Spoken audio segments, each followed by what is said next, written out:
ಬೆಂಗಳೂರು ಕರ್ನಾಟಕ ಮತ್ತು ಕಲ್ಯಾಣ ಒಟ್ಟು ಇಡೀ ಕರ್ನಾಟಕದಾದ್ಯಂತ ಯಾರ್ಯಾರು MLA MP ಮಂತ್ರಿ ಸಂಸದರಾಗ್ಯಾರ ಇವರೆಲ್ಲ MP MLA ಆಗಲಿಕ್ಕೆ ಬಹುತೇಕ ನಮ್ಮ ರೈತರು ಕೊಟ್ಟಂಥ ಮತ ಭಿಕ್ಷೆ ಓಟ್ ಭಿಕ್ಷೆ ಇವರೆಲ್ಲ ಇವ್ರು ಏನೇನೋ ಶ್ರೀಮಂತರಾಗಿ ಕೆಟ್ಟಲ್ಲ ಎಲ್ಲ ರೈತರ ಬೆವರಿನ ಕೊಟ್ಟಂತ ಹಾನಿಯ ಋಣದಿಂದ ಇವತ್ತೆಲ್ಲ ಶ್ರೀಮಂತರು. ಆದರೆ ಇವತ್ತು ನಮ್ಮ ರೈತರಿಗೆ ಬೇಕಾಗಿರ್ತಕ್ಕಂಥ 3,500 ಅವರೇ ಭಾಳ ಕೇಳಕತ್ತಾರೆ. ನಮ್ಮ ನೋಡಿದ್ರೆ ನಮ್ಮ ಪಕ್ಕದ ಹರಿಯಾಣ ಮಹಾರಾಷ್ಟ್ರ ಭಾಳ ಐತೆ ಅವ್ರು ಕೇಳಕತ್ತಿದ್ದೇನೋ 3,500 ಕೇಳಕತ್ತಾರೆ.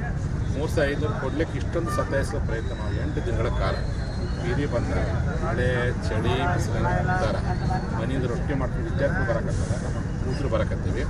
ಈ ರೀತಿಯಾಗಿ ಸರ್ಕಾರ ಇಬ್ಬರು ಆಟಕ್ಕೆ ಹಿಡಿಯಕ್ಕೆ ಹೋಗ್ಬೇಡ್ರಿ, ಬೇರೆ ಕಟ್ಟ ಮಾಡಿರ್ಬೇಕಾರೆ ಅಭಿವೃದ್ಧಿ ಡೆವಲಪ್ಮೆಂಟ್ ಅಟಕ್ ಮಾಡಿರಿ.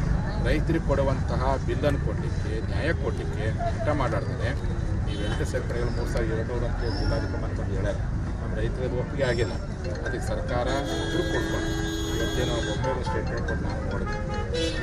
ಫ್ಯಾಕ್ಟ್ರಿ ಮಾಲೀಕರು 3,300 ಸರ್ಕಾರ 200 ಕೊಟ್ಟು 3,500 ಕೊಡೋ ಮೂಲಕವಾಗಿ ಈ ಸರ್ಕಾರ ರೈತರ ಪರವಾಗಿದೆ.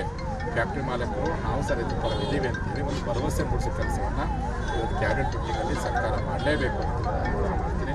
ಈಗ ರೈತರು ಭಾಳ ನೊಂದ್ಕೊಂಡು ಬೆಂದ್ಕೊಂಡು ನಾಳೆ ಇವತ್ತು ಗುರುವಾಪುರ ಕ್ಲಾಸು ಕೇರಿ ಅಂತೇಳಿ ರಾಜ್ಯದ ಎಲ್ಲ ಕ್ಲಾಸು ಬಂದ್ ಮಾಡಿದ್ದಾರೆ. ನಾಳೆ ರಾಷ್ಟ್ರೀಯ ಹೆದ್ದಾರಿ ಬರುವ ಸಾಧ್ಯತೆ ಇದೆ. ರಾಷ್ಟ್ರೀಯ ಹೆದ್ದಾರಿ ಬಂದು ವಿನಾಕಾರಣ ಅವರು ಹೋರಾಟ ಮಾಡಬೇಕು ಬರುವ ಸಾಧ್ಯತೆ ಇದೆ. ನಾಲ್ಕು ಮುಂಚಿತವಾಗಿ ಶಾಂತಿಯಿಂದ ಈ ಹೋರಾಟಕ್ಕೆ ಸಿಗಬೇಕಾಗಿರ್ತಕ್ಕಂಥ ನ್ಯಾಯ ಬೆಲೆಯನ್ನು ಕೊಡುವಂಥ ಕೆಲಸವನ್ನು ಸರ್ಕಾರ ಮಾಡಬೇಕು. ನೋಡಿರಿ, ಒಂದು ಟನ್ ಕಬ್ಬಿಗೆ ಸರ್ಕಾರ ಕೊಡುವಂಥ ಲೆಕ್ಕ ಪ್ರಕಾರ ಅಥವಾ ಸ್ಟ್ಯಾಟಿಸ್ಟಿಕಲ್ ರಿಪೋರ್ಟ್ ಪ್ರಕಾರ 14,000 ನಮ್ಮ ಫ್ಯಾಕ್ಟ್ರಿ ಮಾಡಿದ್ರು. 14,000 ಎಷ್ಟು ಕೇಳಕತ್ತಾರೆ? 3,500 ಕೇಳಕತ್ತಾರೆ. ಆಯಿತು, ನಾವೇನು 14,000 ಫ್ಯಾಕ್ಟ್ರಿ ಉಳಿಬೇಕು. ರೈತ ಉಳಿದ್ರೆ ಫ್ಯಾಕ್ಟ್ರಿ ಉಳಿತಾರೆ, ಫ್ಯಾಕ್ಟ್ರಿ ಉಳಿದ್ರೆ ಕಾರ್ಮಿಕ ಉಳಿತಾರೆ, ಕಾರ್ಮಿಕರು ಮತ್ತು ಉಳಿಬೇಕು. ಈ ದೃಷ್ಟಿಗೆ ಫ್ಯಾಕ್ಟ್ರಿ ಮಾಲೀಕರು ಇದನ್ನು ವಿಳಂಬ ಮಾತಾಡ್ತಾನೆ. ನೀವೆಲ್ಲ ರೈತರು ಮುಂದಾಗತ್ತೀರಿ, ನೀವು ಯಾವ್ಯಾವ ಪದವಿ ಪಡ್ಕೊಂಡು ಪದವಿ ಬರಲಿಕ್ಕೆ ಇವ್ರು ಕೊಟ್ಟಂಥ ಮತಗಳ ಭಿಕ್ಷೆ, ಇವ್ರು ಕೊಟ್ಟಂಥ ಭಿಕ್ಷೆ, ಇವ್ರು ಕೊಟ್ಟಂಥ ಕಬ್ಬನ್ನ ಕೊಟ್ಟರೆ ಕಾರಣಕ್ಕೆ ಎಲ್ಲ ಶ್ರೀಮಂತರಾಗಿರಿ. ನಮ್ಮ ರೈತರ ಬದುಕನ್ನು ಶ್ರೀಮಂತ ಪ್ರಯತ್ನ ಮಾಡಬೇಕಂತ ಹೇಳಿ ನಾನು ಎಲ್ಲ ನಮ್ಮ ಸಕ್ಕರೆ ಕಾರ್ಖಾನೆ ಮಾಲೀಕರಿಗೂ ಮತ್ತು ನಮ್ಮ ರಾಜ್ಯ ಸರ್ಕಾರಕ್ಕೆ ಈ ಮೂಲಕ ನಾನು ಆಗ್ರಹ ಮಾಡ್ತೀನಿ. ನೆಕ್ಸ್ಟ್ ಇವರು ಹೋರಾಟಕ್ಕೆ ತಮ್ಮದು ಹೆಂಗೆ ಬೆಂಬಲ ಇಲ್ಲ?